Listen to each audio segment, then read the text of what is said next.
Hey, hey everyone, this is the starting of the next re-eating session of the book,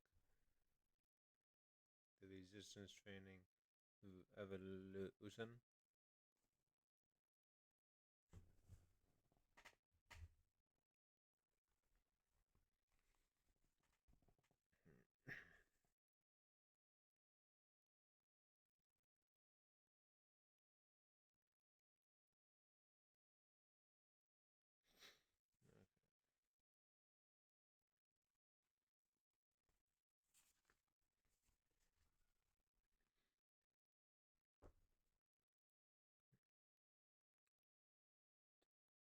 Two, it solves joint pain.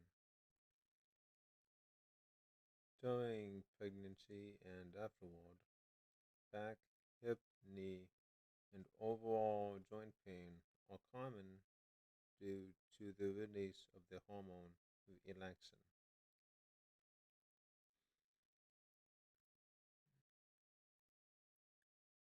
This hormone loosens ligaments and improves overall flexibility to prepare for childbirth.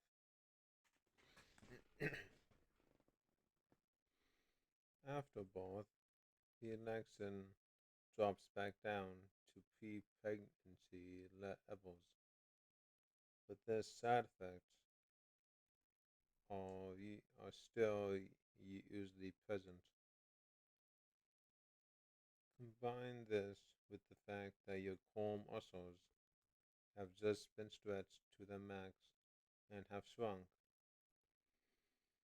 and you have the perfect storm of looseness with weakness. The postpartum body then develops instability issues, the result of too much flexibility and lack of strength.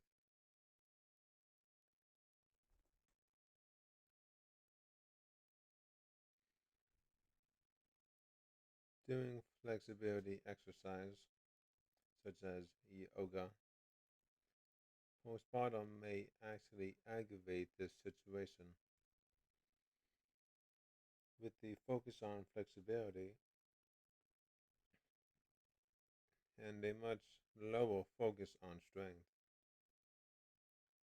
it can further increase instability by making the ratio of looseness to strength worse.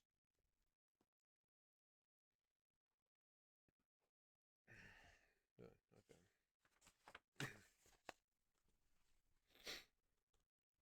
Proper resistance training, with its focus on full and controlled ranges of motion, maintains flexibility and it also builds strength and control with that flexibility. The ratio of looseness to strength improves and core, hips, back, and the rest of your body becomes more stable and stronger. The result, joint pain, is resolved.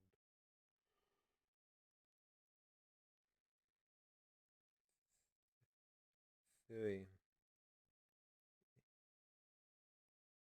It sculpts your body. This unique ability of resistance training can quickly bring your body back to its pre-pregnancy fit shape or better.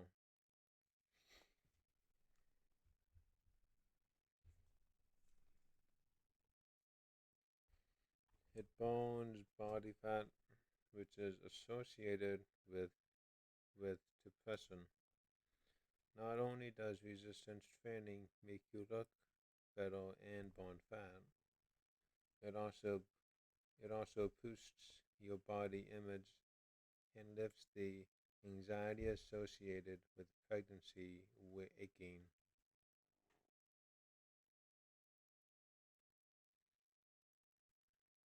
You feel better about yourself, and this eases postpartum depression too. Therefore, it, it balances your hormones. Resistance training releases dopamine and norepinephrine. Both regulate emotions positively. It also boosts serotonin along with endorphins.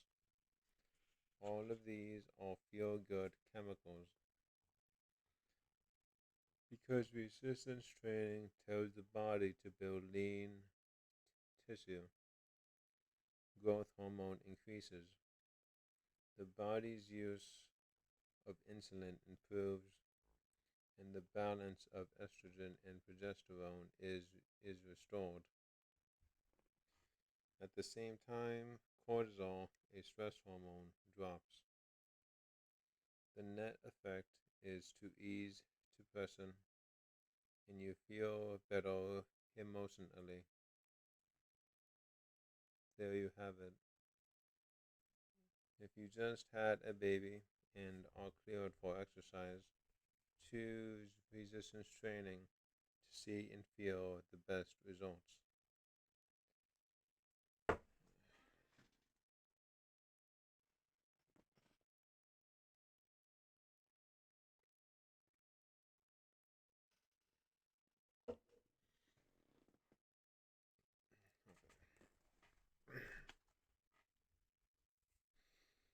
Ages 50 and up who had their strength and muscle mass assessed between 1999 and 2002.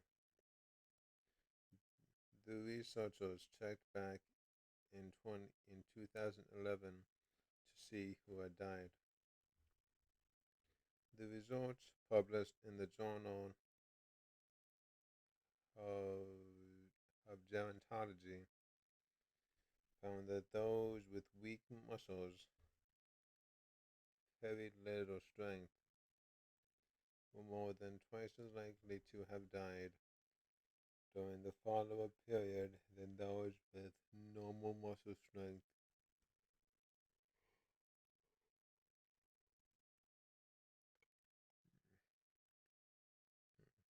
Tough, y'all.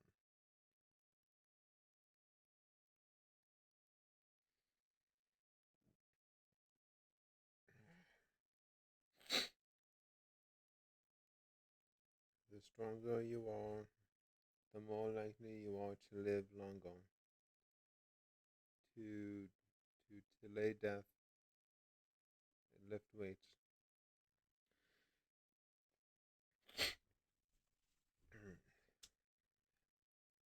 Here's the deal. If you're over the age of 35 and not doing resistance training, you've been losing muscle, a process that will worsen if you don't take action. When you lose muscle with age, it becomes difficult to carry out such daily activities as climbing stairs or even getting up from your chair.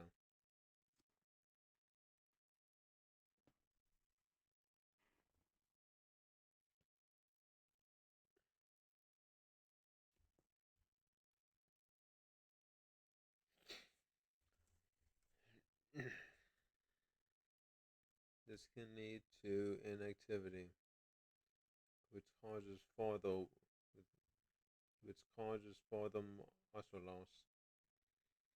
You can therefore be at an increased risk of of of falling, a loss of independence, and even premature death. Muscle aging is caused by several underlying factors, all of which can be reversed by resistance training.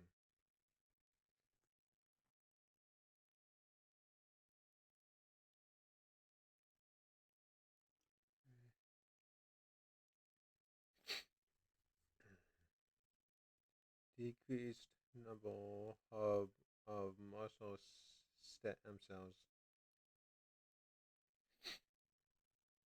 These cells are the only ones that can repair muscle. and and they decline considerably with age. However, the number of muscle stem cells can be increased by exercise. Inactive elderly people have more of these cells than their more sedentary counterparts do, according to studies.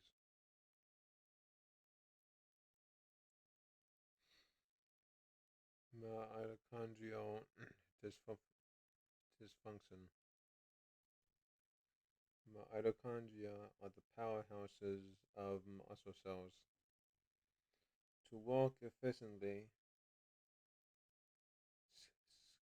skeletal muscle needs a sufficient number of fully functional mitochondria.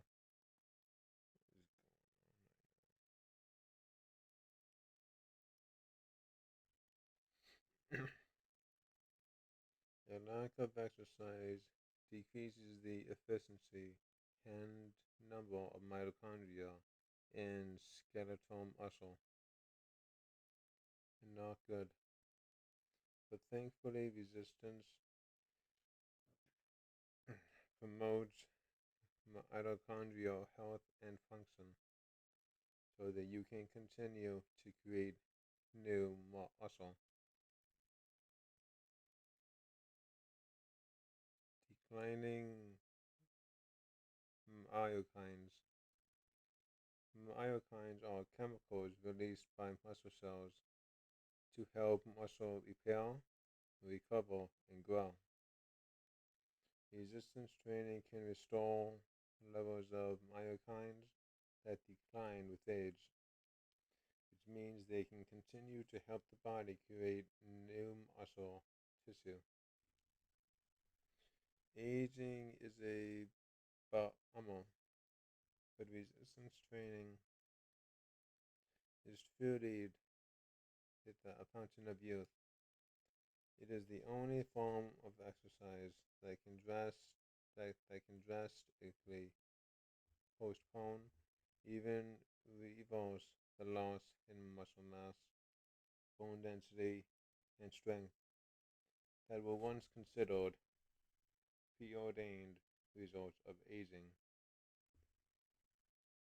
Not only that, but resistance training simply makes you look younger with less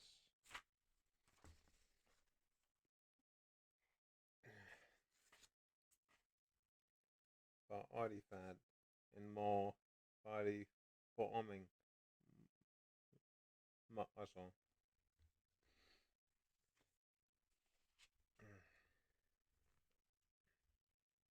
Does resistance training help your heart? This is an excellent question. To improve heart health, conventional wisdom says we need to run, jog, bike, swim, or otherwise get your heart rate up. And the longer, the better, right? Isn't that why it's called cardiovascular exercise? Again, science has a different take on conventional wisdom. Many studies show that resistance training can be a valuable addition in reducing the risk of heart disease. Here's how.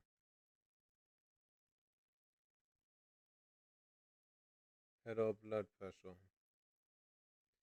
Research from Appalachian State University has found the resistance training significantly reduces blood pressure in the short term and throughout the years of regular training. Lower cholesterol and triglyceride levels. Both are fatty substances that travel in the blood and can clog arteries, contributing to heart attacks and strokes. Writing in the Journal of Applied Physiology in 2013, Researchers noted that resistance training can reduce the risk of both reduced fat around the heart. The body carries two types of fat. On the outside, a subcutaneous fat, the kind we hate to see after putting on a swimsuit. Inside your body, around your trunk, is visceral fat, which pads your internal organs, including your heart. Too much subcutaneous fat can lead to ripping the seat of your pants the next time you go dancing. Too much visceral fat can lead to less embarrassing but frightening conditions, such as heart disease and type 2 diabetes. People who are overweight tend to carry more visceral fat than people who are lean. Fortunately, resistance training can fight it. In a 2015 obesity study of 10,500 men, those who resistance trained for 20 minutes a day put on less visceral fat over a period of 12 years compared to those who spent the same amount of time performing cardio exercise. That's powerfully positive news. Not only can resistance training make you fit and trim on the outside, it can do the same on the inside. Sounder sleep. Even the healthiest among us, those who eat right and exercise, often neglect a good night's sleep. If you suffer poor quality sleep, heart health is one of the first things to go. Medical experts would tell you that sleep deprivation triggers inflammation that causes cellular damage to your cardiovascular system. Plus, it increases visceral fat and insulin resistance, both risk factors for heart disease. Research published in the Journal of Strength and Conditioning research found that performing resistance training, especially in the evening, can significantly improve your sleep. That's what happened to people in the study.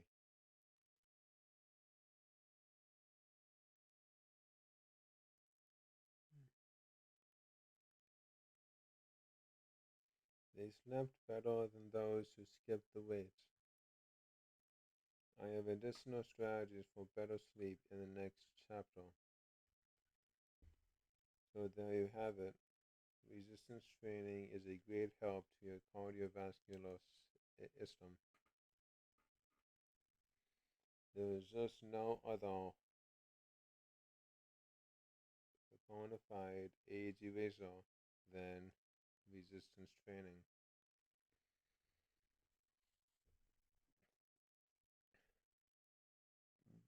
But honest, it doesn't take as much time. An effective resistance training program involves only 2 to 3 days a week for only 45 to 60 minutes each workout. Plus, most of the clients I trained did only resistance training 2 days a week.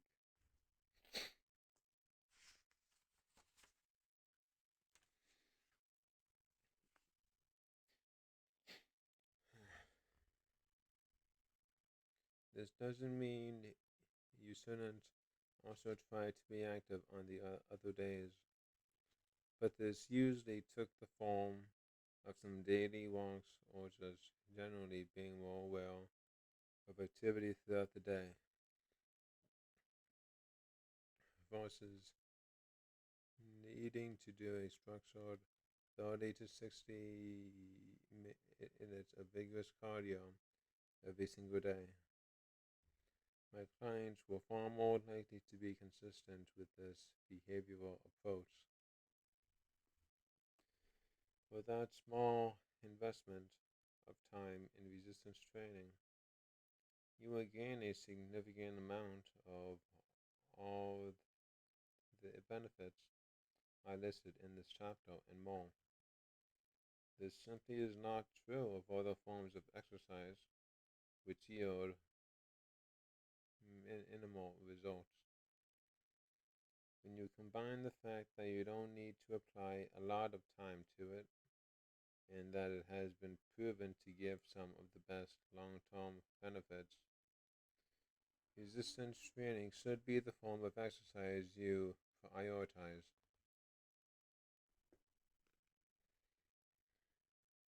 One more question. What if you enjoy cardio and you want to keep doing it? And no problem. There is a form of cardio I do recommend for some perspective. The traditional form of cardio is known as steady state (SS) cardio, in which you get on an elliptical or a treadmill and move at a continual, consistent pace. This form is basic aerobic exercise because the main source of energy used to fuel this type of cardio requires a lot of oxygen and fat. The other type of cardio is high intensity interval training.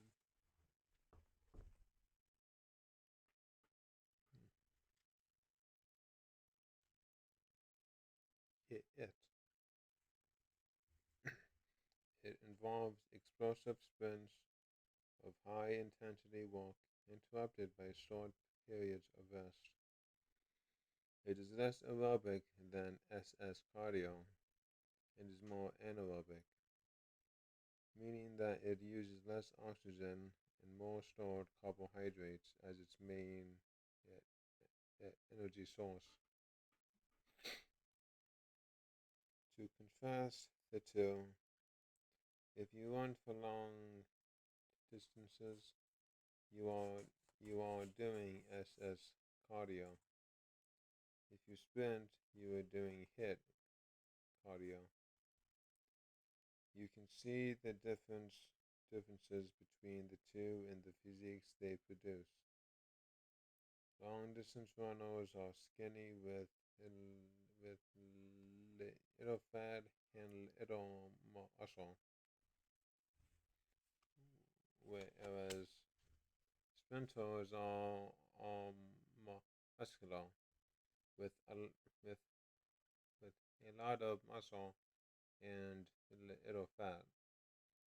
HIIT cardio is more like resistance training than SS cardio is. In fact, when studies compare SS cardio, HIIT cardio, researchers find that HIIT may burn more body fat, even around your waist, and either builds more muscle or at the least dissolves more muscle than SS cardio. This gives HIIT training a huge advantage, considering that one of the pitfalls of doing lots of SS cardio is a reduction in muscle mass and consequently a slower metabolic rate. There are different ways to perform HIIT cardio. One easy way is to simply do short sprints on a cardio machine. For example, you can get on an elliptical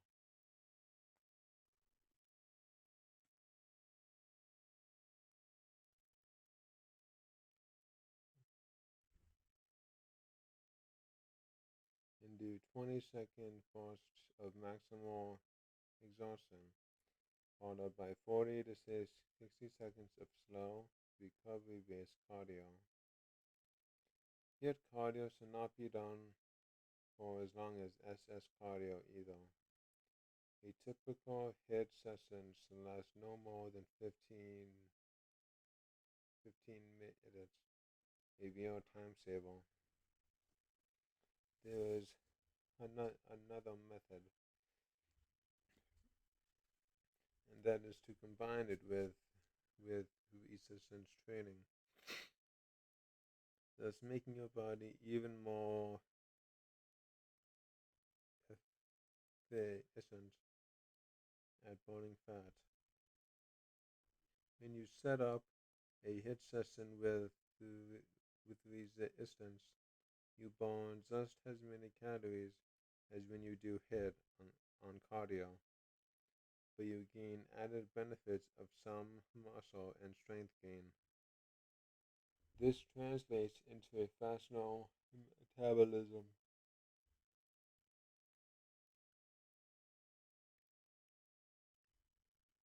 which makes getting and staying lean much easier. You always get the body sculpting effects that only resistance training can provide. I'll give you a HIIT resistance workout on page 189. A bit of a caveat, HIIT is very intense and explosive, plus a little riskier in terms of injury. If you've never done HIIT, I recommend performing SS cardio for a few weeks prior to graduating to HIIT. I am confident that no matter what your goals are in health, performance in life, resistance training will support them and push you along the way to achieving every single one. For it's now and later payoffs. Pick up a couple of dumbbells, please.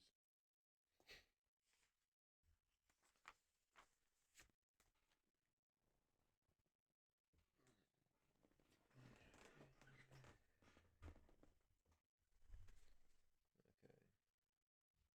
The chapter 3, Forgotten Factors for a Great Body. How fit are you right now?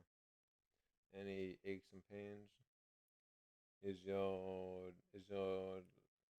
lifestyle healthy, or does it need some tweaking? When I was training clients, I'd give them some simple fitness tests and assessments, see where they were starting from, and to gauge their progress later. I looked at several aspects of fitness that I call the forgotten factors in health and fitness. Mobility, posture, strength, core stability, body fat distribution, and various lifestyle factors. Mobility factor. The most important of these factors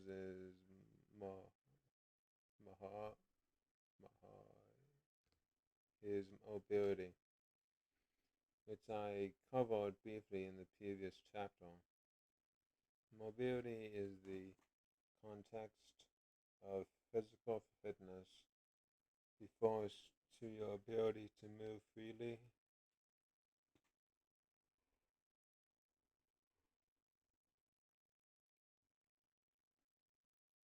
with controlled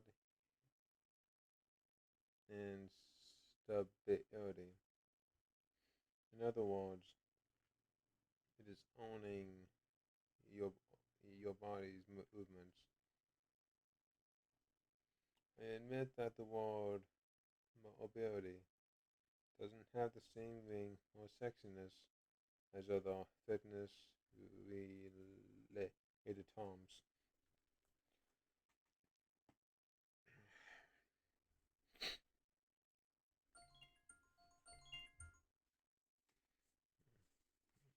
That alright.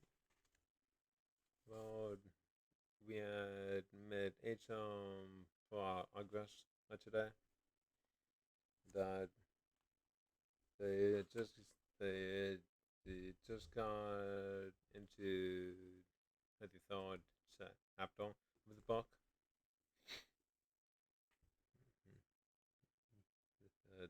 And yeah, and so then uh, to then next time.